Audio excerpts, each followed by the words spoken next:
감사합니다. 오늘 주신 우리에게 하나님 말씀은 누가복음 9장 23절입니다. 누가복음 9장 23절. 말씀 읽고 동영상 하나 볼 거예요. 말씀 같이 읽습니다. 시작. 또 무리에게 이르시되 아무든지 나를 따라오려거든 자기를 부인하고 날마다 제 십자가를 지고 나를 따를 것이라. 아멘. 이 시간은요 2월 달에 있었던 우리 수련회 영상 성경학교 함께 보도록 하겠습니다.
오, 잘하네.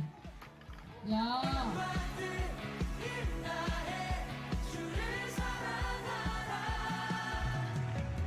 그리고 이쁜 치즈님 쌤이 있어. 그 앞에 가서. 사랑이 모든 것을 덮어주네. 약탈 안 됩니다. 던지는 거 안 되고요. 우리 삶이 그의 기쁨 되네.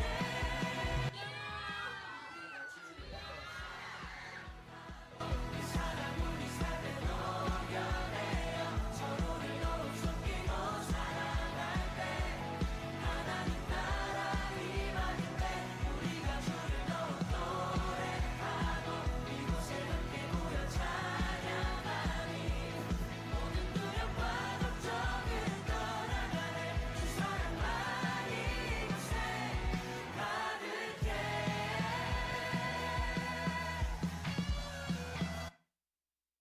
박수해 주십시오. 우리 이 시간에는 이들을 위해서 섬기고 수고하는 우리 교사들을 위한 박수해 주십시오. 자, 여러분 자신을 축복합니다. 내 영혼이 잘된 같이 범사에 잘되고 강건케 됨을 주의 이름으로 선포합니다. 옆 사람 축복합니다. 내 영혼이 잘된 같이 범사에 잘되고 강건케 되기를 주의 이름으로 축복합니다. 네, 적어도 4명 이상과 인사하십시오. 축복합니다. 축복. 인사하시라고요.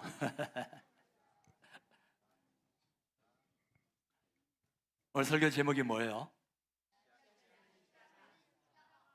씨앗이 되는 십자가. 우리가 저번 주일에는 자기 부인에 대해서 말씀을 드렸습니다. 자기를 부인한다는 것은 나를 없애는 것이 아니라 나의 주도권이 누구에게 있다는 걸 인정하는 거예요? 하나님께 있다는 거. 내가 없어지는 것이 아니라 내 인생의 주인이 하나님이심을 인정하는 것. 이게 바로 자기 부인이라고 말씀을 드렸습니다.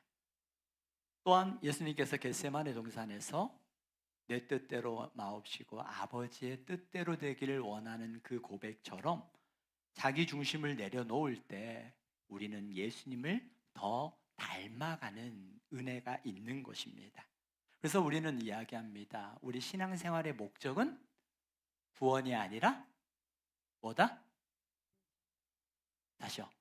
자, 우리의 신앙생활의 목적은 구원이 아니라 뭐예요? 예수님을 닮아가는 거죠. 구원은 예수 그리스도를 주로 고백함으로 말미암아 구원받았습니다. 물론 이 구원을 통해서 하나님의 나라는 우리가 계속해서 말씀을 드렸지만 이 하나님의 나라는 얼레이디와 나댓이라는 것처럼 이미 이루어진 나라와 아직 완성되진 하나님의 나라 두 가지 사이에서 우리가 지금 살아가고 있거든요. 우리는 예수님을 믿음으로만 구원은 받았어요. 이제 그 구원은 그 무엇으로 흔들리지 않는 거예요. 이제 구원받은 자로서 우리가 이제 어떻게 해야 돼요? 누굴 닮아가야 돼요? 예수님을 닮아가야 돼요. 우리 신앙생활 하는 건요, 구원받기 위해서가 아니라 구원받은 자로서 예수님을 닮아가는 데 있는 거예요. 그래서 내가 이 자기 부인은 내가 구원받은 자로서 이제 내가 내려올 때 나를 통해서 누가 드러나야 돼요? 예수님이 드러나는 거예요. 오늘 주님은 우리에게 셋째 주일 이렇게 말씀하시는 거예요. 자기를 부인하고 이제 무엇을 지고? 십자가를 지고 따라오래요. 여러분, 십자가는 짐이에요, 축복이에요? 아는데 참 힘들죠. 십자가라는 거, 그러니까 짐처럼 느껴지는 이유가 뭘까요? 잘 보십시오. 십자가가 무언가. 제가 여러분 배 한 척을 보여줄 거예요. 이 배가 뭔지 아세요?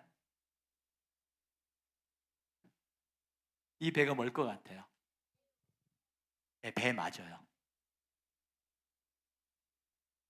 십자가? 배. 한 가지 무슨 얘기 해줄까요? 우리 아동부 아이들이 성경학교 때 성령에 대해서, 방언에 대해서 아이들에게 성령을 체험할 수 있도록 방언에 대해서 가르쳐줬대요. 근데 우리 아이들이 방언 어떻게 하는 줄 아세요?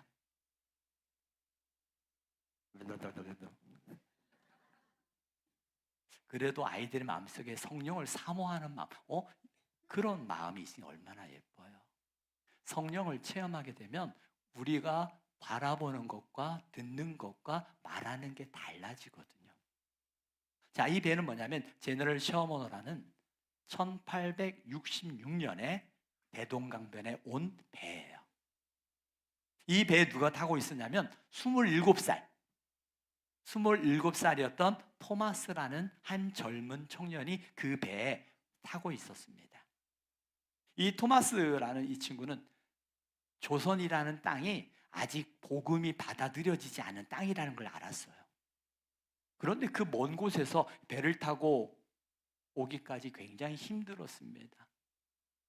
그리고 이 조선 땅이 복음을 받아들이지 않고 흥성대원군의 세국 정책으로 인해서 어떠한 핍박과 박해가 일어날지 모를 두려움 속에서도 오직 한 가지 목적이었어요. 그가 예수님을 인격적으로 영접하고 주님께서 땅끝까지 이르러 내 복음의 증인이 되라는 주의 말씀을 받고 그 27살이었던 토마스가 그 복음의 열정과 주님께 땅끝까지 이르러 증인이 되는 주의 말씀을 순종하는 마음으로 이 배를 타고 한문 성경을 가지고 조선이라는 땅에 왔어요. 그런데 그때 대동강변에서 기다리고 있던 평양의 그 관병들에 의해서 불화살을 맞고 그 배가 훨훨 타오르기 시작하는 거예요. 어떻게 됐을 것 같아요? 사람들이 죽고 혼비백산이 됐어요. 다 도망가기 시작한 거예요. 그때 27살이었던 이 토마스라는 선교사가 어떻게 했을 것 같아요? 거기에서 나와가지고 대동강변에 나와서 죽기 전에 성경을 가지고 뭐라고 한지 아세요? 예수. 한국말 잘 모르잖아요, 그분이. 예수. 그러고 나서 거기에서 칼에 맞아 죽었어요. 자, 여러분이 생각했을 때 이 1866년 27살의 토마스 선교사가 이 땅에 와서 성경을 뿌리고 이들에게 성경을 건네주게 왔던 이 토마스 선교사의 죽음은 헛된 죽음이었을까요? 어땠을까요? 여러분 어떻게 된 줄 아세요? 이 토마스 선교사가 가지고 온 성경을 가지고 이제 죽어가면서 뿌려졌고, 그리고 그 강물에 흘러나왔을 때 그때 평양에 살던 한 사람이었던 박춘권, 누구요? 박춘권이라는 사람이 성경을 발견해요. 이 당시에 우리나라에 굉장히 귀했던 게 뭐냐면 종이가 귀했거든요. 이 성경을 가져갑니다. 그리고 가져가서 집에서 어디에 썼을 것 같아요? 벽지로 썼어요. 벽지로. 구멍난 곳에 다 성경을 찢어가지고 벽지로 다 온 곳에 붙여놨던 거예요. 그러니까 이 박춘권이라는 사람이 누워도 뭐가 보여요? 성경이 보이고, 앉아도 성경이 보이는 거예요. 그러니까 원하지 않았지만 눈앞에 보여지는 성경을 보면서 자신도 모르게 성경을 읽어나가기 시작하면서 성경에 대한 관심을 갖기 시작했어요. 이게 이 토마스 선교사를 통해서 뿌려진 성경이 그 후에 1890년에 마펫이라는 선교사가 이제 평양 땅에 왔습니다. 와서 복음을 전하는데, 이 마펫 선교사는 어떤 사람이냐면요, 조선 예수교 장로회 신학교와 숭실전문대학교, 오늘날의 숭실대학교, 또 오늘날의 광나루의 장신대와 총신대의 전신이 되어지는 그 학교를 세운 인물이거든요. 이 마펫 선교사가 1890년도에 왔어요. 그러니까 토마스 선교사 이후에 약 25년이 지났거든요. 와서 보니까 놀랬던 거예요. 뭘 놀란 줄 아세요? 복음의 불모지라고 생각했던 그 평양 땅에 뭘 입고 있는 사람들이 있어요. 성경을 입고 있는 사람들이 의외로 많았다는 거예요. 그리고 그 이후에 이 마포삼열이라는 이 마펫 선교사, 마포삼열, 한국 이름으로 마포삼열이거든요. 이 마펫 선교사를 통해서 평양 대부흥이 일어나기 시작하는 거예요. 자, 토마스 선교사가 그는 몰랐을 거예요. 세상 사람들은 토마스 선교사가 와서 교회도 세운 것도 아니고 어느 누구에게 복음을 전해서 영접한 것도 아니고, 그 토마스 선교사의 선교는 실패라고 얘기할까요? 성공이라고 얘기할까요? 사람들은 그것만 보면 실패라고 얘기할 거예요. 그런데 하나님은 그의 죽음을 헛되지 아니하고 그의 죽음을 통하여 뿌려진 복음, 뿌려진 성경을 통해서 평양 땅에 복음의 역사가 일어나게 하셨던 거예요. 십자가는 뭐가 된다고요? 씨앗이 됐던 거였어요. 이 토마스 선교사가 뿌렸던 그 복음, 이 성경은 처음에는 그냥 그 집의 벽지로 쓰여지는 아무것도 아닌 것처럼, 보잘것없는 것처럼, 버려진 것처럼 느껴졌지만, 하나님은 그 순간을 통해서 한 사람 한 사람 마음속에 복음이 들어가게 하시고, 예수님에 대한 예수님이 누구인가에 대한 호기심을 갖게 하시고, 그러면서 성경을 읽어갔던 사람들이 평양 그 땅에 너무나 많았던 거예요. 뿌려져 없어진 것이 아니라 그 뿌려진 성경을 통해서 비록 토마스 선교사는 죽음을 당했지만, 어느 누구에게도 한 사람에게도 예수님을 영접하지 못했던 실패처럼 보여지는 선교 역사지만, 하나님은 그 토마스 선교사의 십자가를 감당했던 그 사명을 통해서 한국 땅에 복음의 씨앗이 되게 하셨다라는 거예요. 사람의 눈으로 보면 그의 선교는 실패처럼 보여지지만, 하나님은 그가 건네준 성경 한 권을 들어 사용하셨다라는 거예요. 십자가, 우리가 왜 짐처럼 느껴질까요? 주님께서 십자가를 지고 나를 따르라고 말씀하시니까 진다고 생각하니까, 내가 짊어져야 된다고 생각하니까 그게 짐처럼 느껴질 거예요. 실제로 예수님을 믿으면서 아마 많은 분들이 이해되지 않는 상황 속에서, 때로는 억울한 상황 속에서도 내가 침묵을 해야 되는 상황들이 많이 있을 거예요. 실제 우리 교우들 가운데 이런 얘기 하는 분도 있어요. 내가 예수님 때문에 이렇게 참고 살아요. 예수님 때문에, 가정에서뿐만 아니라 직장에서, 학교에서 예수님 때문에, 예수님 때문에. 때로는 왜 나에게 이렇게 무거운 짐을, 또 나에게 왜 이렇게 힘든 십자가를 주십니까? 라고 느껴지는 분도 있을 겁니다. 그런데요, 우리가 십자가를 짐처럼 느껴지는 이유는 하나입니다. 십자가는요, 내 뜻을 내려놓는 자리이기 때문이에요. 뭘 내려놔요? 내 뜻을. 십자가는 내 뜻을 내려놓는 자리이기 때문에 짐처럼 느껴지는 거예요. 실제로 제가 그런 이야기 말씀 나눈 적이 있죠. 제가 부목사 때 신방을 갔습니다.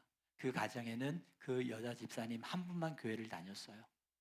남편도 어렸을 때 교회를 다닌다고 했지만, 그 교회를 다녔지만 후에 교회를 안 다니고, 아이들도 교회를 다니지 않자 제가 그 가정에 가서 정말 전심으로 기도하고 집사님을 통해서 이 가정에 하나님의 복음의 구원의 역사가 일어날 간절히 기도했어요. 그리고 다음 주가 되니까 그 집사님이 교회를 안 나왔어요. 왜요? 자기를 통해서 이 가족 다 구원하라고 그랬다고. 그게 짐으로 느낀 거예요. 순간 짐으로 느껴지니까 그 짐에서 벗어나고 싶어가지고 교회를 안 나온 거예요. 제가 마음이 얼마나 무거웠겠어요. 그리고 제가 이제 시간이 지났어요. 시간이 지나서 이제 저는 다른 교회로 사역을 배우러 갔습니다. 그때 그 구역장이었던 권사님이 전화가 왔어요.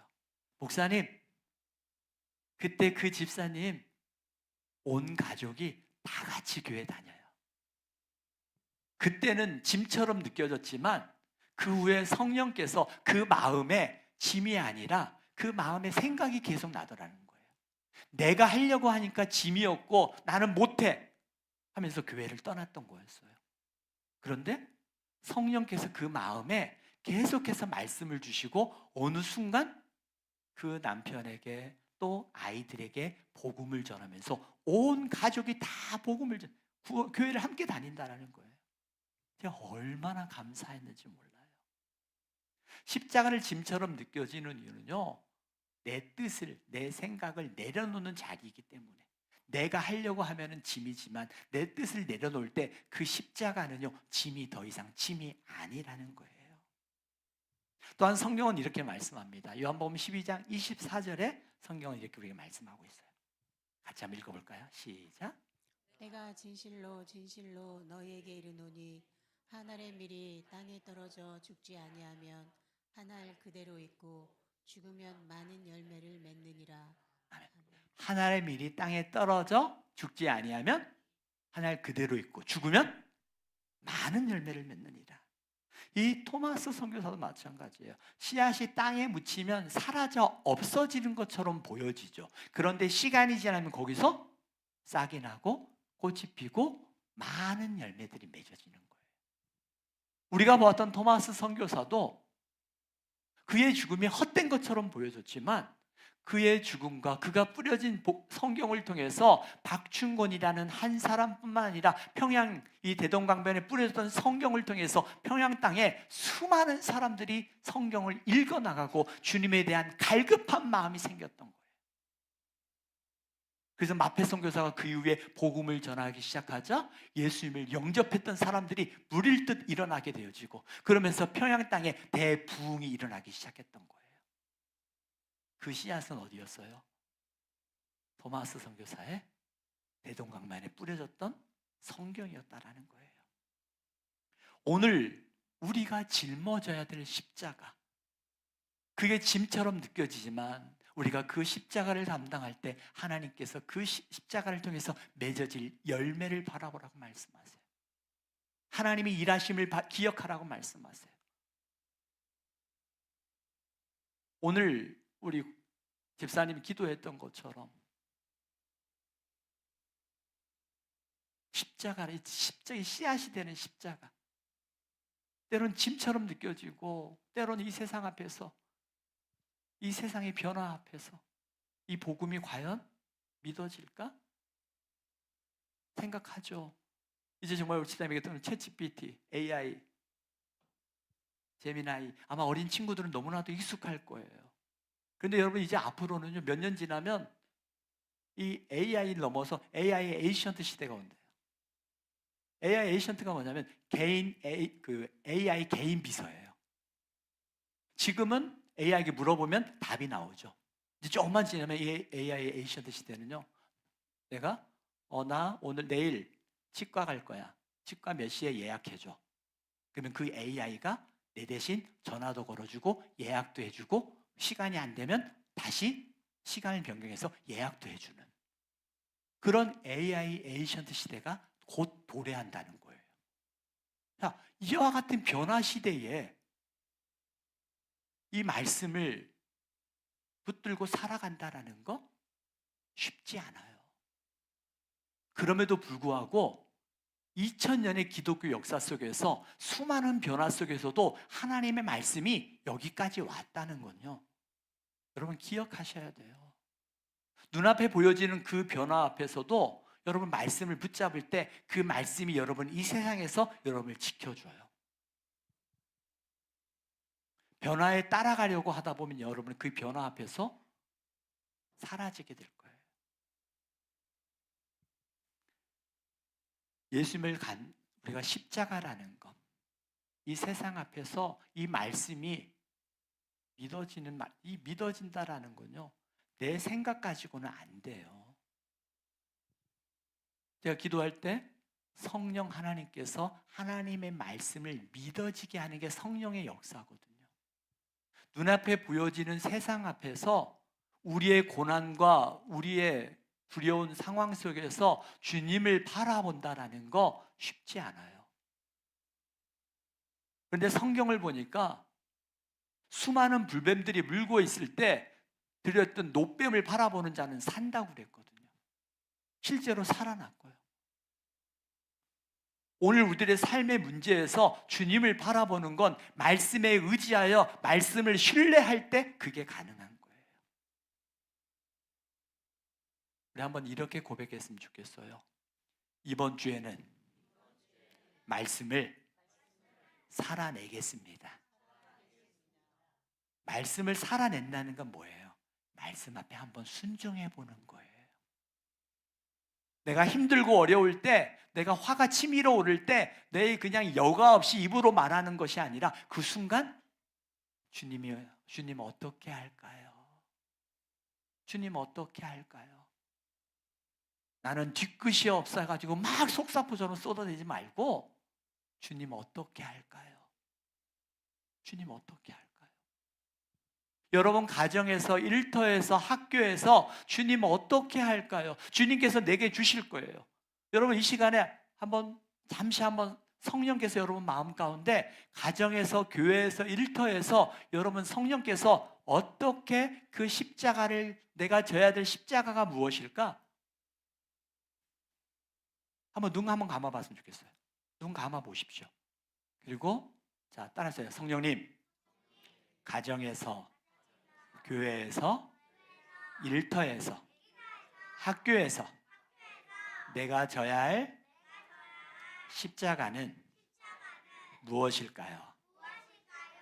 자, 이제는요, 한번 들어보십시오. 성령께서 여러분 마음 가운데 생각나게 하실 거예요. 가정에서, 교회에서, 일터에서, 학교에서 내가 예수님 때문에 때론 손해보더라도 내가 져야 할 십자가가 무엇인가? 성령님께서 들려주신 음성을 한번 들었으면 좋겠어요.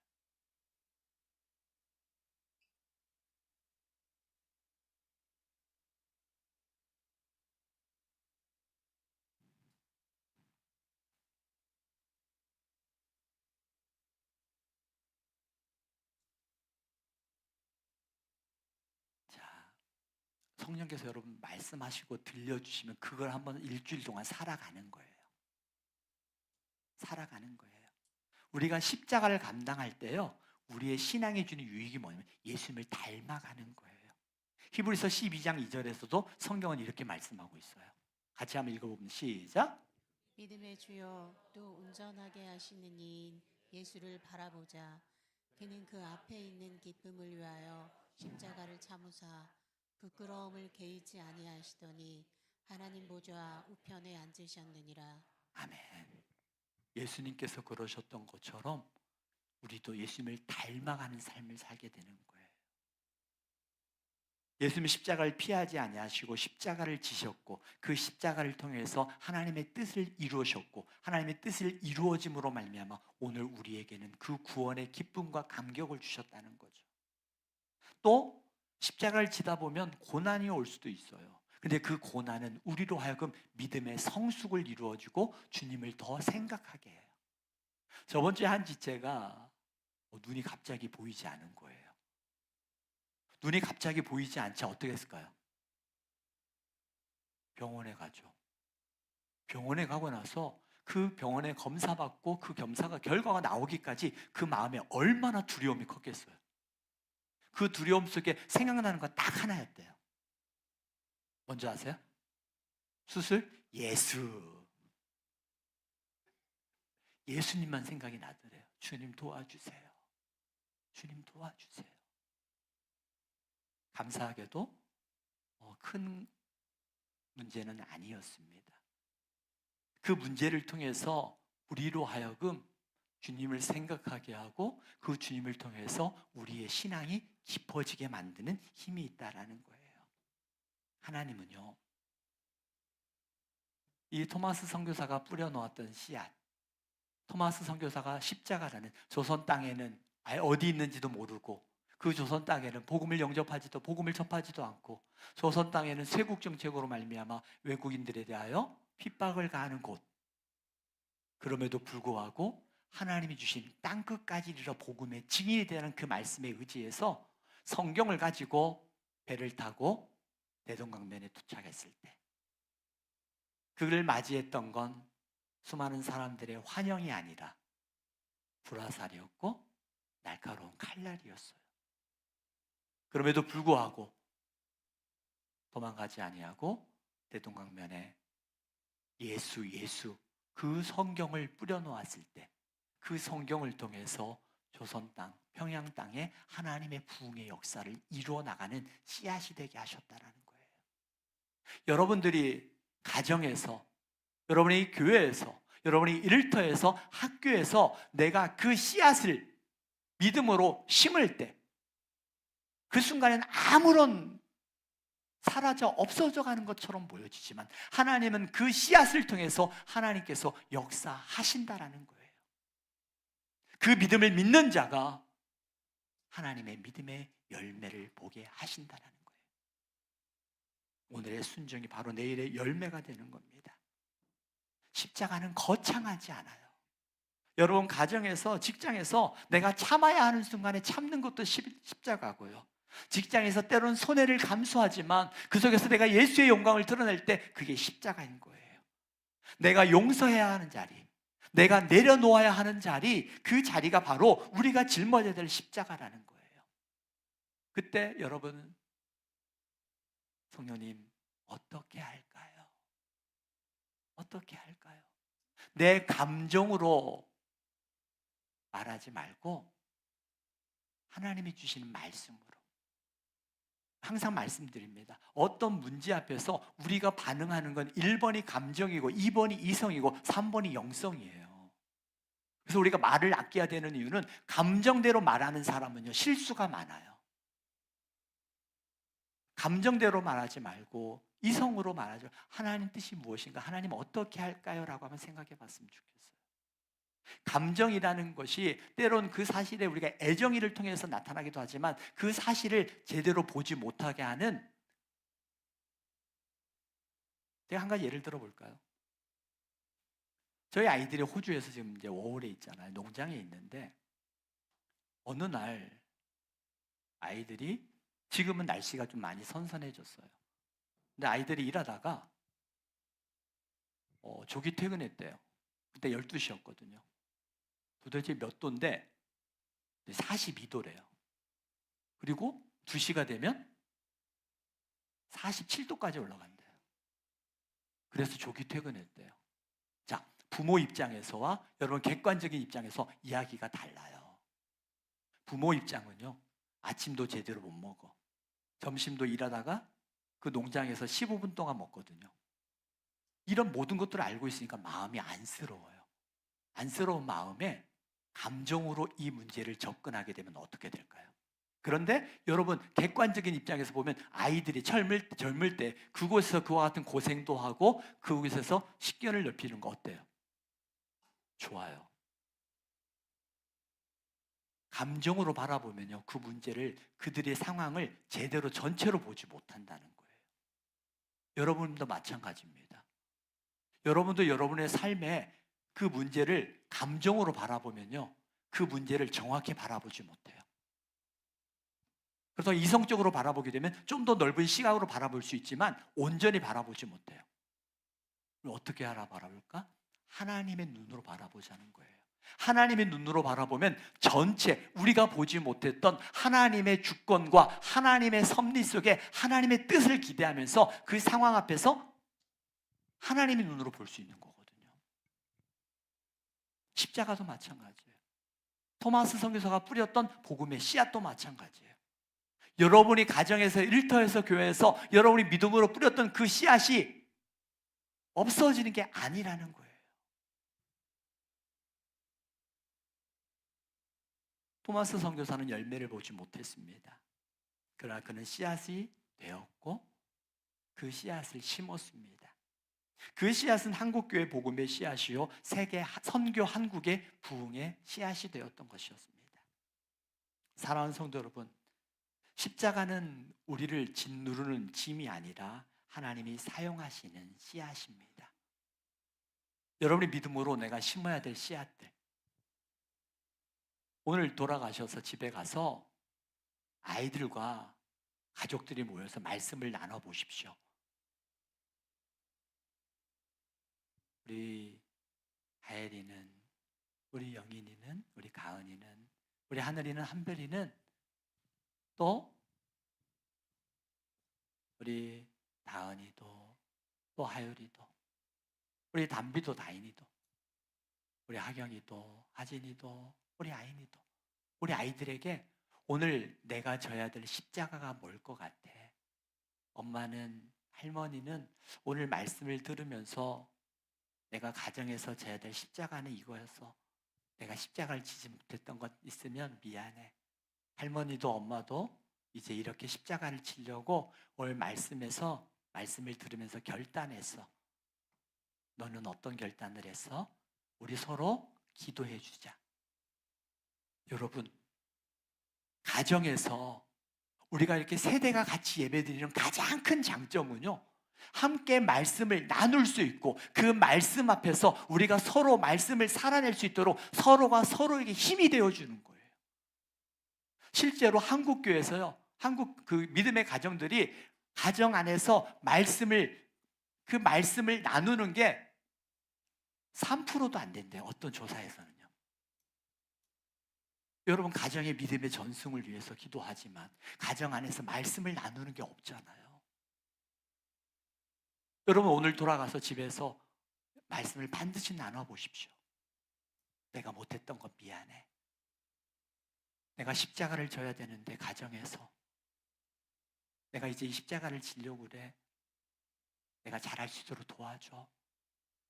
이렇게 서로 나눠보세요. 그리고 서로 기도해 주세요. 이게 믿음의 가정의 모습이에요.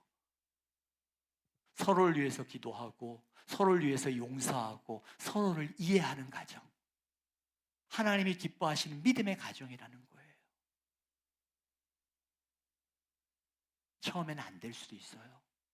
그러나 혼자라도 해보세요. 안 되면 내가 말씀을 나누려고 할 때 아이들이 또 가족들이 좋아하지 않을 수 있어요. 그럼에도 불구하고 포기하지 말고 집에서 기도하는 모습을 가지고 말씀을 나누십시오. 혼자라도. 그때 하나님이 우리가 뿌렸던 씨앗을 통해서 내가 십자가를 지는 마음으로 복음의 씨앗을 심었을 때 그 씨앗을 통해서 열매 맺게 하시는 하나님을 이번 사순절을 통해서 우리에게 보여주시기를 원하신다라는 거예요. 오늘도 우리 각자에게 작은 십자가가 있습니다. 우리에게 주신 십자가가 있어요. 가정에서, 교회에서, 직장에서, 학교에서. 그때 여러분 기억하십시오.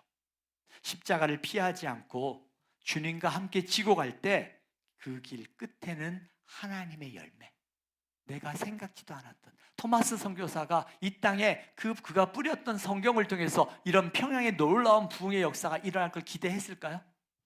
못했어요. 그런데 하나님은 그 씨앗을 통해서 일하셨던 거예요. 여러분들 믿음으로 심어 보십시오. 하나님이 일하심을 기대하시고 심어 보세요. 우리 함께 한번 다 같이 한번 읽어볼까요? 십자가는 짐이 아니라 하나님이 사용하시는